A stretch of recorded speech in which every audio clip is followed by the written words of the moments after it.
بسم الله الرحمن الرحيم وأنزلنا إليك الذكر لتبين للناس ما نزل إليهم ولعلهم يتفكرون.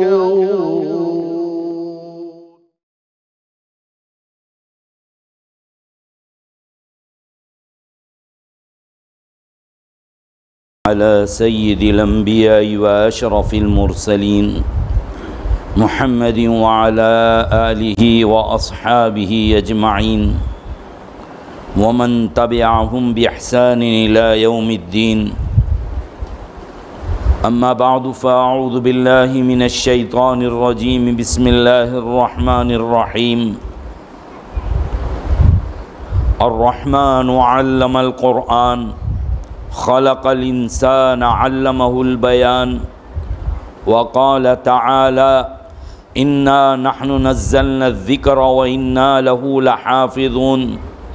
وقال تعالى أم كنتم شهداء إذ حضر يعقوب الموت إذ قال لبنيه ما تعبدون من بعدي قالوا نعبد إلهك وإله آبائك إبراهيم وإسماعيل وإسحاق إلها واحدا ونحن له مسلمون. صدق الله العظيم. وقال النبي صلى الله عليه وسلم خيركم من تعلم القرآن وعلمه أو كما قال النبي صلى الله عليه وسلم.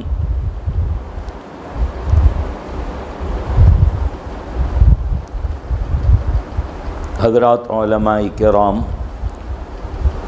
بزرگان محترم و برادران عزیز، دعا فرمائی کہ حق تبارک و تعالی اپنے فضل و کرم سے کچھ ایسی باتیں کہلوا دے جو میرے اور آپ سب کے حق میں مفید اور کارگر ثابت ہوں، اور کہی سنی باتوں پر اللہ رب العزت ہم تمام کو عمل کی توفیق نصیب فرمائے۔ قرآن کریم کے مختلف مقامات سے چند آیات تلاوت کی ہے جو آج کی مجلس سے متعلق ہے۔ زمین کے اوپر اس سے بابرکت، مبارک اور عظیم مجلس نہیں ہو سکتی کہ جس کی نسبت براہ راست اللہ رب العزت کے کلام سے منسوب ہو رہی ہے اور لگ رہی ہے۔ قابل مبارکباد ہے وہ اساتذہ اور وہ والدین جن کے پاس ان بچوں نے پڑھا اور والدین نے اپنے بچوں کو پڑھایا، محنتیں کی۔ ان دونوں کے نام سے ہی میرے دماغ میں آ رہا تھا کہ قرآن کریم کہتا ہے کہ یا یحییٰ خذ الکتاب بقوہ وآتیناہ الحکم صبیہ۔ اللہ تعالیٰ حکم دے رہے ہیں گویا یحییٰ کو کہہ کر پوری امت کو اور پوری انسانیت کو کہ اس کتاب اور اس قرآن کو آپ مضبوطی سے پکڑیے۔ حضرت یحییٰ علیہ السلام کو ان کے دور کے اعتبار سے کہا تھا، لیکن قرآن کریم میں جب کوئی آیت ہوتی ہے تو قیامت تک آنے والے لوگوں کو اس سے خطاب ہوتا ہے۔ معنی کی وسعت کو دیکھ کر ہم یہ کہیں گے کہ ہمیں حکم دیا جا رہا ہے اس قرآن کریم کو مضبوطی کے ساتھ تھامنے کا، اور جب تک امت قرآن کو نہیں تھامے گی، امت جب تک قرآن کریم کو نہیں سنبھالے گی، تب تک ان کا سفینہ اور ان کی کشتی ساحل پہ نہیں لگے گی۔ اگر تھپیڑوں سے بچنا ہے، طوفان سے اور حالات سے بچنا ہے، پریشانیوں سے بچنا ہے، اپنی سواری اور اپنی کشتی کو کنارے لگانا ہے، ساحل پہ لگانا ہے، تو قرآن کریم کو تھامنا پڑے گا، اور جو ساحل پر آ گیا وہ بچ گیا، وہ کامیاب ہو گیا۔ اللہ تعالیٰ دونوں کے لیے حفظ کرنا مبارک فرمائے، والدین اور اساتذہ کے حق میں بھی مبارک فرمائے۔ اللہ کی رحمت کے ڈائریکٹ اور سیدھے براہ راست کون لوگ مستحق ہے؟ کون لوگ ہیں کہ جن کو یہ کہا جائے سینہ ٹھوک کر کہ اللہ کی رحمت سب سے پہلے ان لوگوں کے اوپر آ رہی ہے؟ میں ان علماء کے بیچ میں بڑی ذمہ داری سے یہ بات بتلاؤں کہ اللہ کی رحمت کے براہ راست اور سیدھے حقدار اور مستحق کوئی اگر ہے تو وہ قرآن کے پڑھنے اور پڑھانے والے۔ میں نے آیت پاک پڑھی تھی، الرحمن علم القرآن۔ کفار مکہ اور مشرکین عرب کے سامنے جب رحمان کا لفظ آتا تھا تو وہ پوچھتے تھے رحمان کون ہے، کسے رحمان کہیں، رحمان کا پریچے تو بتاؤ، رحمان کے کارنامے تو بتاؤ۔ قرآن کریم نے خود اللہ تعالیٰ نے اپنا تعارف کروایا، اور میں اور آپ جانتے ہیں کہ دنیا میں ہمارے جتنے کام ہو رہے ہیں، جتنی نعمتیں مل رہی ہے اور دے رہے ہیں، وہ اللہ تبارک و تعالیٰ ہی دیتے ہیں۔ کھانا کون کھلاتا ہے؟ اللہ۔ ہمیں پیدا کون کرتا ہے؟ اللہ۔ پیدا نہ کرے تو ہم آ نہیں سکتے، کھانا نہ کھلائے تو ہم زندہ نہیں رہ سکتے، کپڑے وہ پہناتے ہیں، ہر کام اللہ پورے کرتے ہیں۔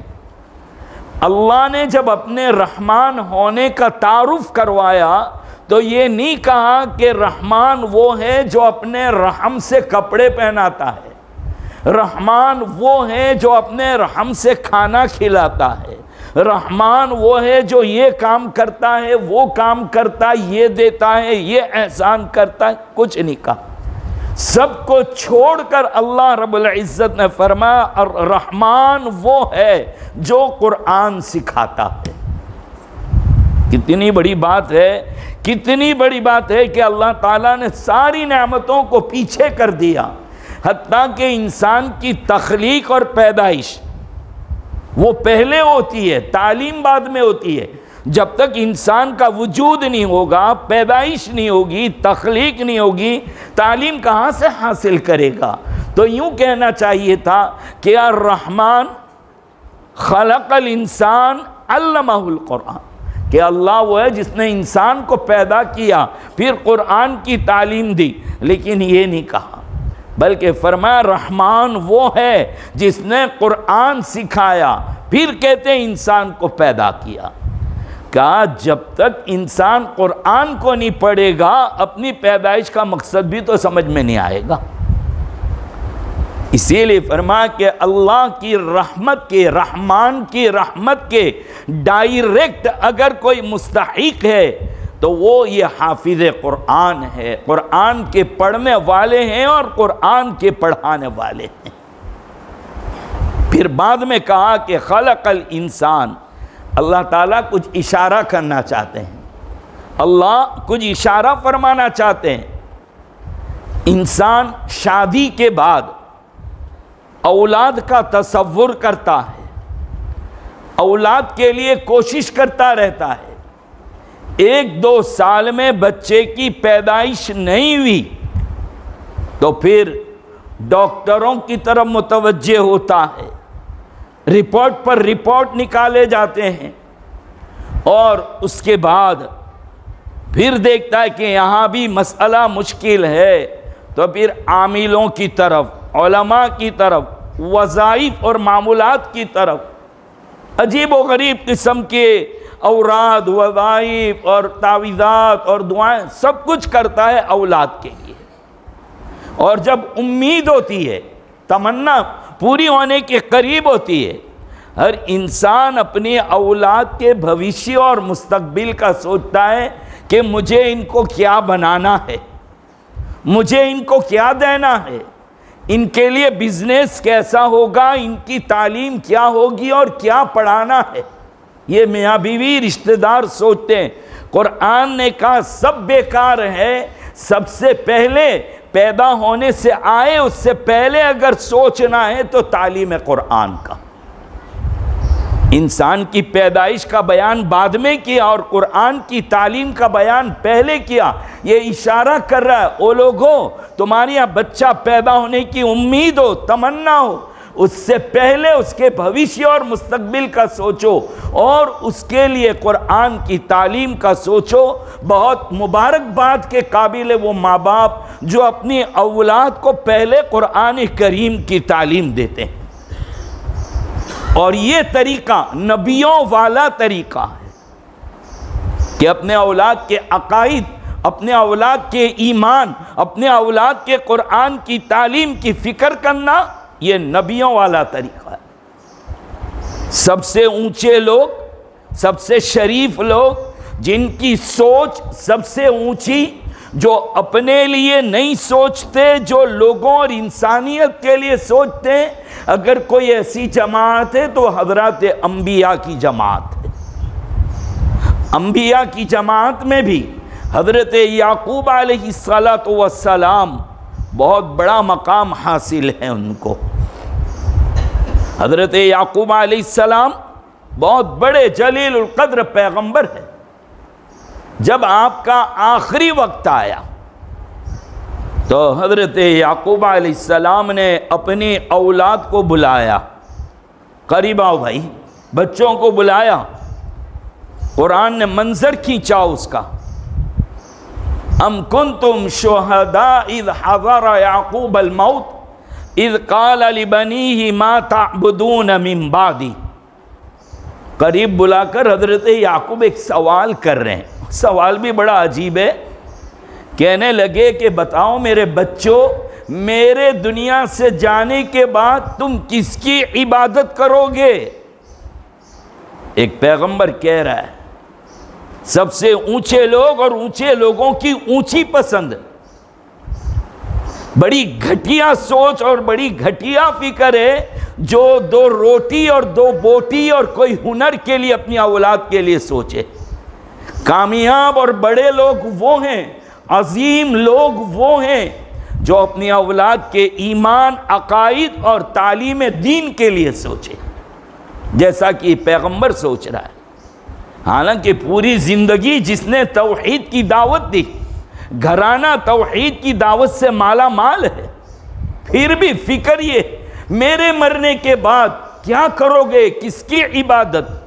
ہمارے یہاں کوئی آدمی اگر بچوں کو بلائے اور وصیت کر جائے، بیٹا یہ دکان تیری، یہ پراپرٹی تیری، یہ فیکٹری تیری، یہ بیلنس تیرا، تو لوگ پورا جوگواڑ بات کرے گا کہ وہ کتنا اچھا آدمی تھا، بچوں کو لڑنے سے بچا گیا اور بہت کچھ کر گیا۔ یہ دولت واقعی بہت اچھی چیز ہے، ہم انکار بھی نہیں کر رہے ہیں۔ آپ کے پاس دولت ہوگی تو ہمارا مدرسہ بھی چلے گا نا۔ قرآن کریم جو ہے دولت کے کمانے کی تعلیم بھی تو دیتا ہے۔ اسی لیے جب مسجد میں بلوایا تو کیا دعا پڑھوا لی؟ اللہم افتح لی ابواب رحمتک، یہ دعا پڑھ کر آئے۔ کیا مطلب؟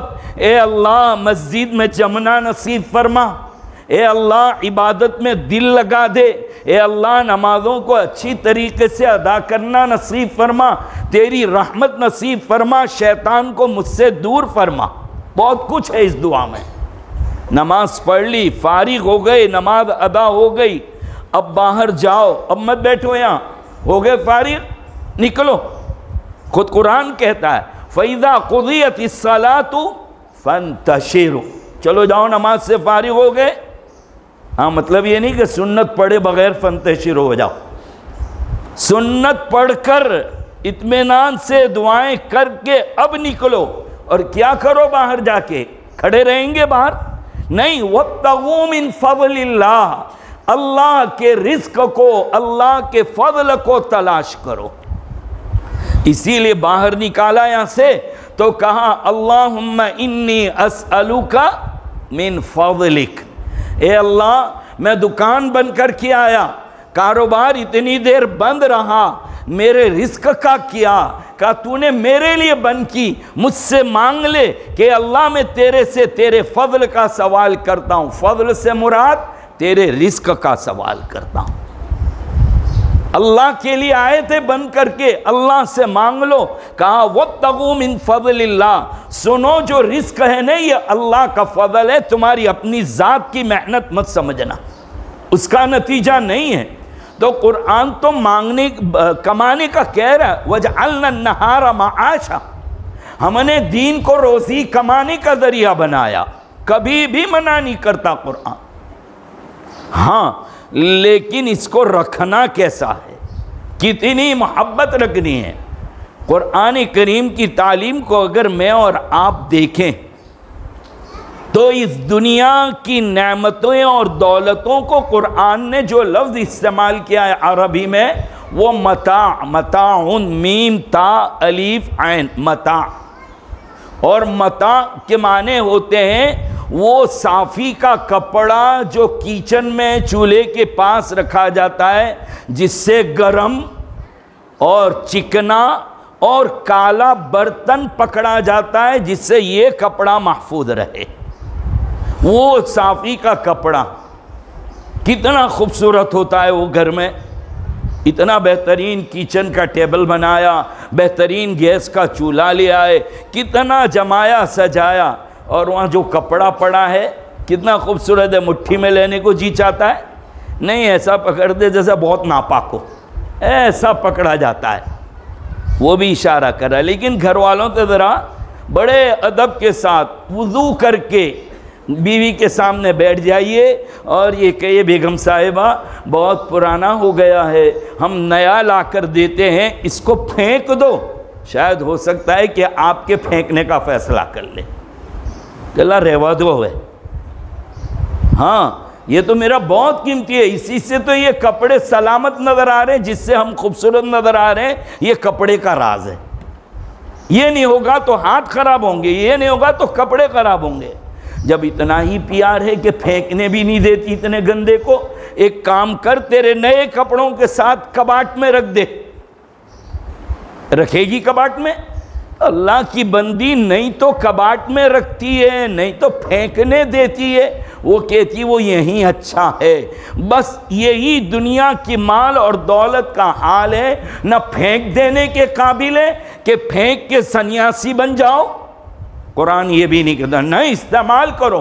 وَأَمَّا بِنِعْمَةِ رَبِّكَ فَحَدِّثْ، اللہ نے نعمت دیے، دولت دیے، گاڑی بھی بساؤ، بنگلہ بھی بساؤ، اچھے کپڑے بھی پہنو، شکر ادا کرو اللہ کا۔ قرآن کہہ رہا ہے پھینک مت دو، رکھو۔ اسی لیے تو کہا غلط جگہ استعمال کرو گے تو سوال ہوگا، فضول خرچی کرو گے تو جواب دینا پڑے گا۔ مال کی حفاظت بھی اتنی ساری بتلا رہا، لیکن یاد رکھنا دل کی الماری، دل کی کباٹ میں یہ نہ اتر جائے، ورنہ یہ ایمان کو برباد کر دے گا۔ یہ ایمان کو برباد کر دے گا جب دل میں اس کی محبت گھس جائے۔ خیر، تو حضرت یعقوب علیہ السلام اپنے بچوں کو بلا اور ایک عجیب سوال کر دیا کہ میرے بچوں کس کی عبادت کرو گے؟ جواب دیا نعبد الہک و الہ آبائک ابراہیم اسماعیل الی آخر۔ اے ابو، آپ کے باپ دادا نے اسحاق اور ابراہیم نے جس رب کی عبادت کی تھی ہم بھی اسی کی عبادت کریں گے۔ اس سے بھی ثابت یہ ہو رہا ہے کہ آپ اچھے ماں باپ اسی وقت ہو سکتے ہیں جب سب سے پہلے اپنی اولاد کو قرآن کی تعلیم دلانے کی فکر کرو۔ اسی لیے ہمارے قاری صاحب نے جب خطبہ شروع کیا تو پڑھ رہے تھے اقرأ بسم ربک الذی خلق۔ جتنی لینگویج ہے دنیا میں، جتنی لینگویج ہے، یہ سب اللہ کی بنائی ہوئی ہے۔ انگریزی کسی انگریز کے باپ کی نہیں ہے، گجراتی کسی گجراتی کے باپ کی نہیں ہے، اردو کسی کی نہیں ہے، بلکہ فرمایا واختلاف السنتکم والوانکم، مختلف رنگوں کا بنانا، کیسے کیسے رنگ کے بیٹھے ہوئے ہیں یہاں پر، یہ سب اللہ کی قدرت ہے۔ کیسی کیسی زبان، سب کے منہ میں وہی دانت، وہی زبان، یہ تو ہوا نہیں تھا کہ بچے کو لے گئے ہاسپٹل میں، کہا گجراتی سافٹ ویئر لگا دے، انگریزی سافٹ ویئر لگا دے، میمن والا لگا دے، ہاں کوئی لگایا نہیں۔ قدرت عجیب ہے کہ ماں کے پیٹ سے وہ سافٹ ویئر آ گیا ہے اور وہ زبان بڑے ہوتے وہی زبان بولنے لگتا ہے۔ پتہ چلا لینگویج اور زبانیں اللہ کی ہے، لیکن اس میں سب سے اعلیٰ فرسٹ نمبر جو ہے، پہلا نمبر جو ہے وہ عربی اور وہ قرآن کی زبان ہے، وہ قرآن کی زبان ہے۔ اسی لیے تو قرآن کی زبان، جب قرآن اللہ کے نبی پر نازل ہوا، اللہ نے بھیجا، تو اس کے پڑھنے کا طریقہ بھی نبی پاک صلی اللہ تعالیٰ علیہ وسلم سے ثابت، لہجے، ادائیگی، یہاں تک کہ عربی زبان کے حروف جب قرآن کے دامن میں رکھ کر آپ بولنا چاہتے ہیں تو پھر آپ کو اسی مخرج کے ساتھ بولنا پڑے گا۔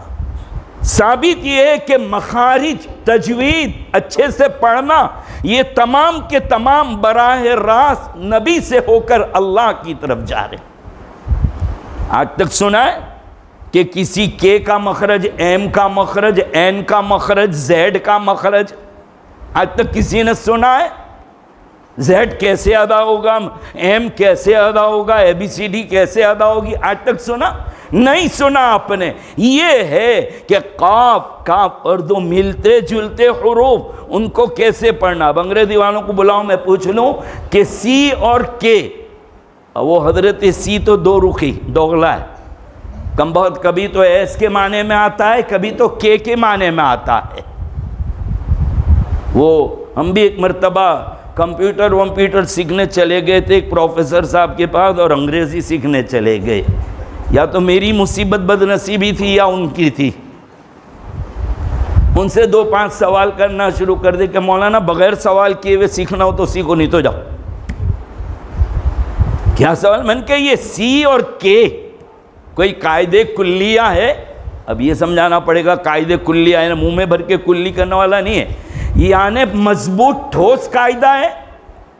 عربی والوں کو پوچھو، تم جو گرامر پڑھاتے ہو تو وہاں بالکل ایمانداری سے کہتے قاعدے کلیہ، اور نہ ہو تو قاعدے اکثریہ، کہ اکثر ایسا ہوتا ہے کبھی کبھی الٹا بھی ہو جاتا ہے، وہاں بول دیتے ہیں، لیکن اکثر قاعدے کلیہ مضبوط قاعدہ۔ ابھی یہاں کوئی ہے ہی نہیں قاعدہ۔ اسی طریقے سے میں نے کہا ای وہ زیر کا کام دیتا ہے، تو کبھی اے جو ہے نا اس سے زیر بھی لے لیتے ہیں، اس سے الف کا کام بھی لے لیتے ہیں، زبر کا بھی کام لے لیتے ہیں۔ کتنی آفس میں کام کرے گا کمبا؟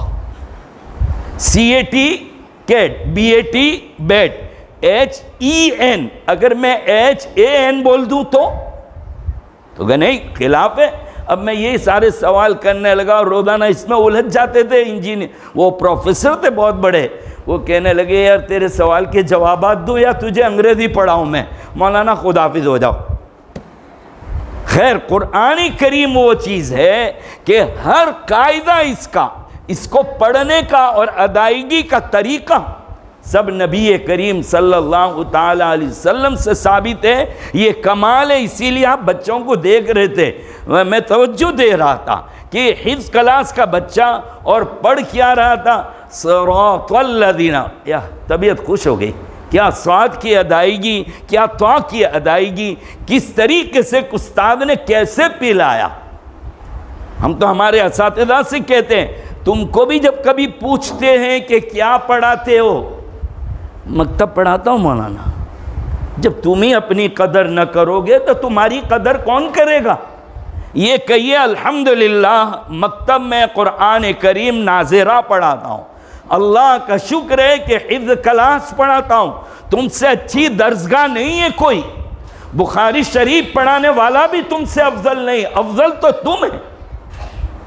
تم نے وہ پہچان بتائی قرآن کی، تب جا کر بخاری کے حروف اور الفاظ کو یہ پہچان سکا۔ تم تو بہت قابل مبارکباد ہے۔ اللہ کے نبی نے فرما دیا خیرکم من تعلم القرآن وعلم، پڑھنے والے بھی پڑھانے والے بھی بہتر ہے، اور کسی کے لیے یہ لفظ نہیں آ رہا ہے۔ میرے بھائیوں، آپ بھی سن لیں. کام کی بات یہ ہے، میں بڑی ایمانداری سے کہہ رہا ہوں، میری اور آپ کی جو دکان چل رہی ہے، ہمارے گھروں میں جو ہمارے بیلنس نظر آ رہے ہیں، ہمارے چولہے جو جل رہے ہیں، انہی مدارس اور قرآن کی برکت سے. قرآن کی برکت سے. کیسے؟ پڑوس کے ملک میں ایک مدرسہ بالکل پیسے بھی ختم ہو گئے، غلہ اور اناج بھی ختم ہو گیا. تو محتمیم صاحب، مولانا الیاس صاحب، ان کے پاس وہاں کے ذمہ دار پہنچے، یعنی ان کے مدرسے کے. کہا کہ حضرت کچن میں نہ اناج ہے، نہ غلہ ہے، نہ دانہ، کچھ نہیں ہے، اور پیسے بھی نہیں ہیں. ان اساتذہ کو سیلری کیسے دیں گے؟ سیلری کیسے دیں گے؟ یہ بھی بہت بڑی بات ہے مولانا. یہ مولوی اور پڑھانے والوں کی جماعت، ان کو بھی شکوہ رہتا ہے کہ سیلری دینے کا پیسہ نہیں ہے. کبھی کبھی تو ہم پر بھی ایسا دور گزرا ہے، اور جو ماتحت میں کہیں مدرسہ ہوں وہاں بھی یہ دور گزرا ہے کہ 3 مہینے تک تنخواہ نہیں ملتی، اور تنخواہ 12,000 کی. 12,000 کی یعنی 12 بج جاوے، اتنی کم. لیکن کبھی اللہ کے بندے کبھی بھی وہ ناشکری نہیں کی، اور کون سی لائن میں آ گئے کہ 3 مہینے تک تنخواہ نہیں ملتی. آج سے 15-17 سال پہلے میرے ساتھ اسکول میں پڑھنے والا ڈائنگ کا ماسٹر ایک وہ آیا اور کہنے لگا، رو رہا ہے بیٹھ کر. میں 1 مہینہ پہلے چندے کے لیے گیا تھا تو بہت ٹیڑھا جواب دیا، لیکن آج آیا روتا ہوا آیا. میں نے کہا بھئی کیا ہے؟ کہا ملازمت چھوٹ گئی ہے، میں اپنے بچوں کو کیا کھلاؤں گا، یہ فکر میں رونا، رو رہا ہے. میں نے کہا کتنے دن ہوئے چھوٹے کو؟ کہا 17 دن. میں نے کہا بے وقوف، 17 دن میں آنکھوں میں آنسو آ گئے. تنخواہ کتنی تھی؟ 1,80,000. یہ 20-25 سال پہلے کی بات کر رہا ہوں میں آپ سے. 1,80,000 اور گاڑی بھی ساتھ میں، پیٹرول کا بھی خرچ مل رہا ہے. وہ آدمی کہہ رہا ہے، میں نے کہا وہ اللہ کے بندے، تیرا 1 مہینے کی تنخواہ اور میری 3 سال کی تنخواہ دونوں رکھ دو تب بھی تیری مہینے کی تنخواہ بڑھ جائے گی. اتنی ساری تنخواہ ہے تیری. کہا بس خرچہ بھی تو ویسا ہی ہے. میں نے کہا اب کیا کروں؟ اب کیا کروں؟ میں نے کہا میرے پاس تو ایسا کوئی تعویذ باویذ ہے نہیں، بہت بہتر ہے کہ 4 راستے پہ لے جا کے مجھے ہی چھوڑ دے. ہاں وہیں کہ تیرے اوپر سے اتار لے اور گھما کے چھوڑ دے، تب بھی کچھ ہونے وانا نہیں ہے. سمجھ لو، جب مانگتے تھے مسجد کے لیے، جب مانگتے تھے مدرسے کے لیے تو تکلیف ہوتی تھی. عجیب جملے کہے تھے تم نے، اور 17 دن میں تمہارا یہ حال. لیکن یہ جماعت ہم واقف ہے، یہ اللہ رب العزت کا احسان ہے. خیر بہرحال تو محتمیم صاحب کو آ کر کہا کہ حضرت پیسے نہیں اساتذہ کو تنخواہ دینے کے. محتمیم صاحب اللہ کے اوپر بھروسہ کرنے والا، دل کی دنیا آنکھوں کی دل کی آنکھوں سے دیکھ رہا تھا. کیا کہا؟ عجیب جواب دیا. کہا جاؤ وہ ایک اچھا قاری، مشاق، بہترین پڑھنے والے قاری صاحب کو لے آؤ مدرس کے طور پہ. وہ کہنے لگا ناظم صاحب کہ ڈوہانی عقل ٹھیکانے چھے کہ نہیں جانا ان کے. ہوں کہتو چونکہ پیہا نتھی لا بھائی نہ آپ آچھو منو کہ جائے مول صاحب نے خود ہی لاؤ تو ایک بدھارے مصیبت آؤ ہے. پیہا تو چھے نہیں کھاتی دیوانا، لیکن بڑوں کے سامنے چپ. پھر کہا کہ حضرت میں یہ نہیں کہہ رہا ہوں کہ پڑھائی کی تکلیف ہے، میں یہ کہہ رہا ہوں کہ یہاں پر پیسے ختم ہو گئے، اناج غلہ ختم ہو گیا، بچوں کو چھٹی دے دو. اور آپ کہہ رہے ہیں کہ استاد کو لے آؤ. کہا جاؤ استاد لے کر آؤ. اللہ والوں کی الٹی بھی سیدھی ہوتی ہے. اب یہ نکلے تلاش کرنے کے لیے. تلاش کرتے کرتے دیکھا، پتہ چلا کہ ایک قاری صاحب گھر میں بیٹھے ہوئے ہیں، ان کی بھی کہیں سے چھٹی ہو گئی تھی. قاری صاحب کے پاس گئے اور قاری صاحب سے کہا ایسا ایسا. تو قاری صاحب بھی تیار ہو گئے. کہا لیکن سنو قاری صاحب، تیار تو ہو گئے تم، لیکن پیسہ ویسا نہیں ہے، تنخواہ ملے گا بعد میں. کہا ابھی نہیں ملے گی، تو 6 مہینے کے بعد تو ملے گی. ویسے بھی کون سی مل رہی ہے، ثواب تو ملے گا. چلو آتا ہوں. آ گئے، تیار ہو گئے، بچوں کو نکالا، سنا. کہا مشق کرانے کی ضرورت ہے. اب جب مشق کرانا شروع کیا، عین قاف شین جیم یہ سب ادا کرنا شروع کیا، بچے بہترین پڑھتے ہو گئے۔ اب حال یہ ہے کہ لوگ چندہ لے کر آ رہے ہیں، لوگ پیسے لے کر آ رہے ہیں، اتنا آ گیا کہ وہی ناظم آ کر کہنے لگا حضرت بورڈ لگا دو، سب کو کہہ دو کہ اب ضرورت نہیں ہے، رکھنے کی جگہ نہیں اب تو۔ یہ ہے جب قرآن کریم پڑھا جاتا ہے تو اس کی برکتیں نکلتی ہے۔ یہ کیسی بات ہے، قرآن کی بھی برکتیں نکلتی ہے۔ ارے تیرے 5G 4G کا ریڈیشن نکلتا ہے کہ نہیں نکلتا؟ کتنوں کو کورونا کے گھاٹ اتار دیے۔ ہاں 5G کے ریڈیشن پر تو یقین ہے کہ 5G سے ہوا 4G سے ہوا وہ ریڈیشن نکل رہے ہیں، تو تمہارا ایک ٹاور ریڈیشن نکال سکتا ہے، یہ اللہ کا بھیجا ہوا، اس کا ریڈیشن نہیں آئے گا۔ اسی لیے تو بیمار ہوتے ہو، جنات جادو لگتا ہے تو پھر کیا کرواتے ہو؟ وہی تو پھونک لگواتے، وہ ریڈیشن اتنے زبردست ہوتے ہیں کہ جنات بھی بھاگنے پر مجبور ہوتا ہے، جادو بھی بھاگنے پر مجبور ہوتا ہے۔ یہ برکت ہے قرآن کریم کی۔ تو بہت ہی خوش نصیب ہے یہ بچے۔ اللہ تعالیٰ نے یہ جو فرمایا اِنَّا نَحْنُ نَزَّلْنَا الذِّكْرَ وَإِنَّا لَهُ لَحَافِظُونَ، ہم نے ہی نازل کیا اور ہم ہی حفاظت کرنے والے ہیں۔ اللہ حفاظت کیسے کریں گے؟ کیسے حفاظت کریں گے اللہ تعالیٰ؟ کیسے؟ ان کو حفاظت کے لیے 2 فوجی آ گئے۔ ہاں قرآن کریم کے اندر اب قیامت تک کوئی گڑبڑ نہیں کر سکتا، یہ لوگ ہیں سنبھالنے کے لیے۔ تراویح میں دیکھا ہوگا نا ان کو کیسے کھڑے رہتے ہیں پیچھے، ایسا لگتا ہے کہ ان سے زیادہ شریف کوئی نہیں ہے۔ حافظ جو ہوتا ہے نا گردن جھکا کے ایسا لگ رہا ہے وحی سب اسی پر نازل ہو رہی ہے۔ لیکن آپ نے تالاب اور ندی کے کنارے وہ سفید بگلے کو دیکھا ہوگا، تپسیا کرتا ہوا کھڑا رہتا ہے ایک پیر کے اوپر، ایسا لگ رہا ہے کم تپسیا کر رہا ہے۔ دنیا وما فیہا سے بے خبر، لیکن کسی مچھلی کی مجال تو ہے، ذرا اوپر آ جائے فوراً مار کے مچھلی کو پکڑ لے گا۔ یہی ان حافظوں کا حال ہے، گردن جھکائے یتیم مسکین کی طرح کھڑے ہیں، اور جناب جہاں وہ اگلے حافظ نے مسلح والے نے گڑبڑ کی زیر زبر کی، فوراً مچھلی کے شکار کی طرح جھپٹے گا، رکوع میں جانے بھی نہیں دے گا، اور اگر بہت تیز ہے تو بھاگ جائے گا رکوع میں۔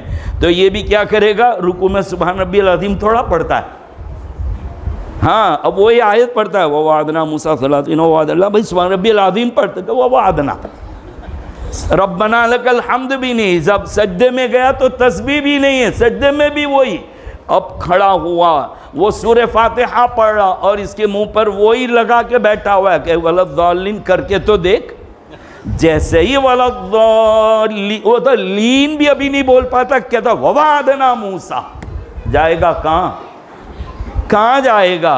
اور اگر لقمہ نہیں لیا تو اور سلام پھرایا، فوراً ممبر پہ رکھا قرآن، لے بھائی جو یہ پڑھ لینا حافظ صاحب رہ گیا ہے، یہ اِنَّا نَحْنُ نَزَّلْنَا الذِّكْرَ وَإِنَّا لَهُ لَحَافِظُونَ، ہم حفاظت کریں گے۔ قرآن کی حفاظت کے لیے کوئی فرشتے نہیں آ جائیں گے؟ یہی لوگ ہیں جن کو اللہ نے قرآن کی حفاظت کے لیے، آج تک یحییٰ ساحل کہہ رہے تھے، آج سے مولانا نے کہہ دیا، آپ کو اشارہ کر دیا، حافظ یحییٰ حافظ ساحل، تم نہ چاہو تو بھی مجبوراً کہنا پڑے گا۔ اور جب تراویح میں نمبر لگ جائے گا تو بڑی عمر کے بوڑھے مالدار سب کہاں کھڑے ہوں گے، اور یہ کہاں کھڑا ہوگا؟ یہ یہاں ہوگا 2 نرم مسلح پر، اور جن کو جماعت خانے میں جگہ ملی ٹھیک، ورنہ پیچھے چٹائی پہ بغیر چٹائی کے کھڑے رہو، دھولے ہلکا پھلکا صاف کر لو۔ کہتے ہیں لے ہمارے سامنے کا بچہ ہم کو کہتا ہے ہاتھ باندھ لو، ہم سے کہتا ہے جھک جاؤ، ہم سے کہتا ہے سجدے میں جانا پڑے گا ورنہ نماز منہ پہ ماری جائے گی۔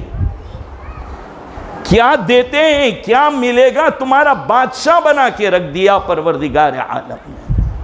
خلاصہ کلام مختصر طور پر یہ ہے کہ یہ وہی قرآن ہے جو زمانہ جاہلیت میں نازل ہوا، جہاں انسانیت دم توڑ چکی تھی، انسانیت ختم ہو گئی تھی، جنگلی جانور اچھے ہو سکتے تھے، اس دور میں آیا اور ان پر جب دل لگایا، دل سینے سے لگایا، وہ دنیا کا ایک ایک آدمی پوری دنیا کو سدھارنے کے لیے کافی ہو گیا۔ آج بھی تم اپنی دکانوں میں برکت چاہتے ہو، اپنے مکانوں میں برکت چاہتے ہو، اپنی قوم اور اپنے سماج کا بقا چاہتے ہو، بھائیو آؤ پہلے قرآن پڑھائیے، پہلے قرآن کریم پڑھائیے، پہلے قرآن کریم کی تعلیم دیجئے۔ اگر یہ قرآن ہوگا تو ہمارا ایمان بچے گا، ایمان بچے گا تو اللہ کی مدد آئی۔ دے دو ان کو قرآن، یہ تریاق ہے۔ اور آج جبکہ مرتد بن رہے ہیں ہمارے بیٹے اور بیٹیاں، ہم جس اسکول کی ایجوکیشن کی طرف جا رہے ہیں وہاں کیا ہو رہا ہے؟ بیٹیاں جا رہی کہ نہیں؟ ماننا پڑے گا آپ کو۔ اگر اس ارتداد سے کوئی بچا سکتا ہے تو یہی قرآن بچائے گا۔ یہ قرآن دے دو، پڑھا دو، مت نفرت کرو اس سے، مت اس کو حقیر سمجھو، ورنہ وہ دن کا انتظار کرو کہ بیٹیاں ہماری نہیں ہوگی، وہ مرتد بن کے کہیں کسی اور کے گھر میں جائے گی، ان کا خون کیا جائے گا، ان کو دھتکارا جائے گا، ان کو مارا جائے گا۔ اگر بچنا ہے، سنبھلنا ہے، آؤ قرآن کریم کو سینے سے لگا لو۔ اللہ تعالیٰ اس مجلس کو مبارک فرمائے، ان دونوں حافظوں کو بھی مبارک فرمائے۔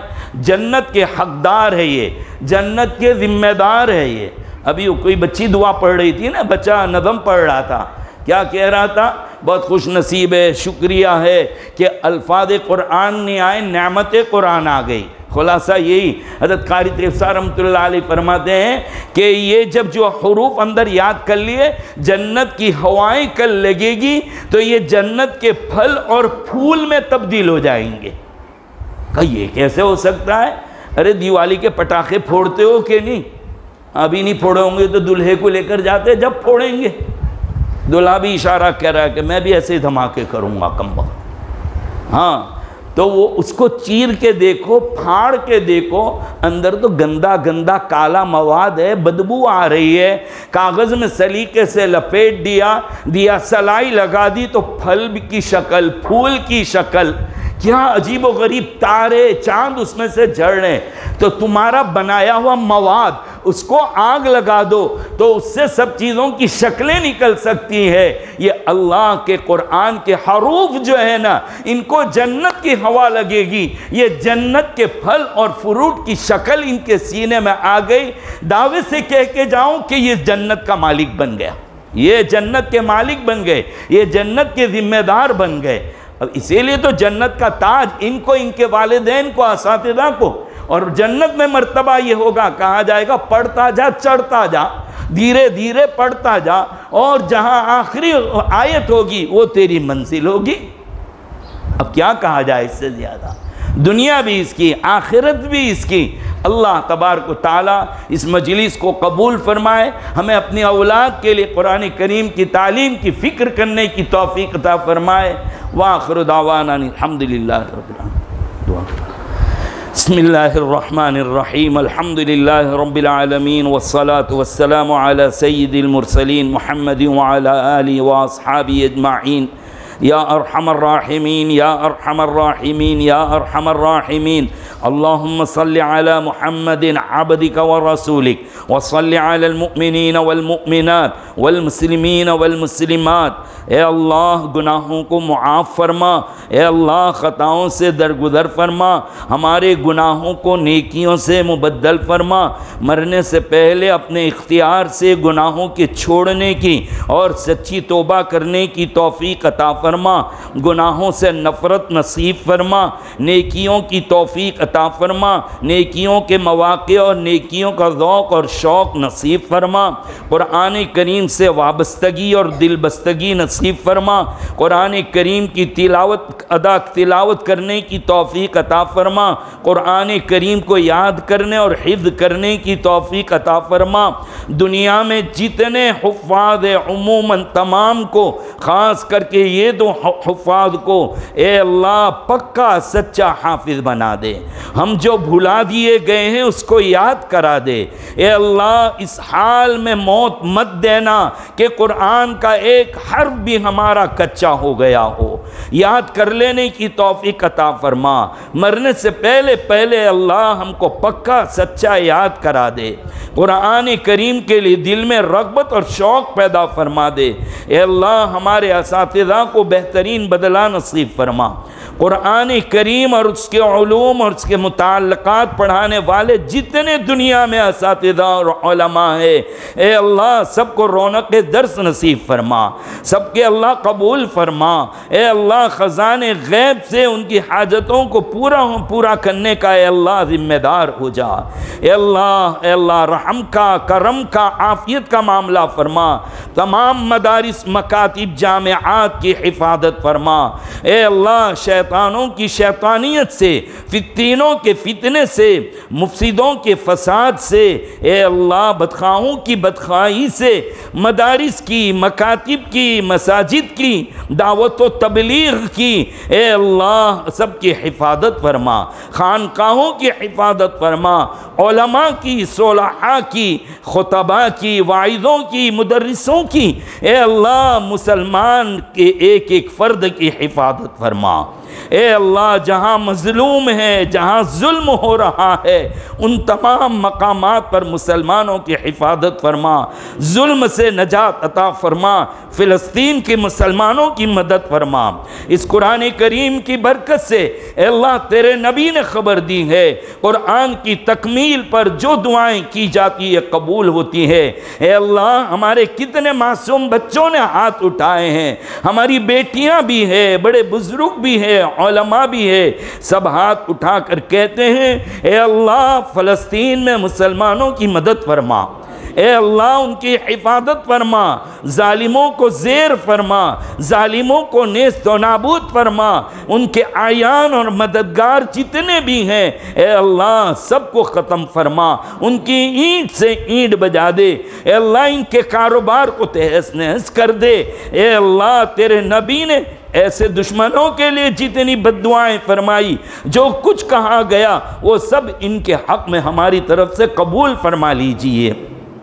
اے اللہ آپ نے قوم عاد کو برباد کیا، آپ نے قوم سمود کو تباہ کیا، کیسی قومیں 60 وار اور گز کے بدن والی، بڑے ڈلڈول والی قوم، اپنے زمانے کی سپر پاور تھی، اے اللہ تو نے ان کی سپر پاوری کو اور ان کو سب کو ختم کر دیا۔ تیرا قرآن گواہی دے رہا ہے، قرآن پاک کی برکت سے تیرے قرآن میں تو نے جس کو ارض مقدسہ سے تعبیر کیا، جہاں قبلہ اول ہے، اے اللہ اس قرآن کی برکت سے قبلہ اول کو آزاد فرما، قبلہ اول کی حفاظت فرما، ہمیں بھی مرنے سے پہلے وہاں نماز ادا کرنے کی توفیق عطا فرما۔ انبیاء کا مسکن، انبیاء کا مدفن، انبیاء کا مرکز ہے، اے اللہ انبیاء کی برکتوں کو ظاہر فرما دے، اے اللہ تیری قدرت کے عجائبات دکھا دے۔ اے اللہ ہم دیکھ رہے ہیں تو اپنے نہتوں کی کیسی مدد کر رہا ہے، دشمن تو اس قدر دندناتا ہوا آ رہا تھا کہ 2 گھنٹے ہی کافی تھے پورے غزہ اور فلسطین کے لیے، لیکن اللہ وہ کون سی طاقت ہے جس نے ان کو جمع کے رکھا ہے؟ وہ تیری طاقت ہے، وہ تیری قدرت ہے، وہ تیری نصرت ہے، وہ تیری مدد ہے۔ اے اللہ تو مدد فرما، اے اللہ فرشتوں کو نازل فرما، فرشتوں کے ذریعے سے مدد فرما، ان شہیدوں کی شہادت کو قبول فرما۔ ہمارے معصوم بچوں نے قربانیاں دے دی، اے اللہ ہماری بیٹیوں نے قربانیاں دے دی، میری ماؤں نے قربانیاں دے دی، اے اللہ لاج رکھ لے اس قربانی کی، لاج رکھ لے اس قربانی کی، یہ اٹھے ہوئے ہاتھوں کی لاج رکھ لے آج، اے اللہ مدد فرما دے، نصرت فرما دے، اے اللہ قرآن کریم اور تیرے نام کا بول بالا فرما۔ اے اللہ ہماری دعاؤں کو اپنے فضل و کرم سے اپنے حبیب پاک صلی اللہ تعالیٰ علیہ وسلم کے صدقۃ و فعل میں قبول فرما۔ جزا اللہ عنا نبینا محمد ما هو اہلو، سبحان ربک رب العزت عما یصفون وسلام علی المرسلین والحمد للہ رب العالمین۔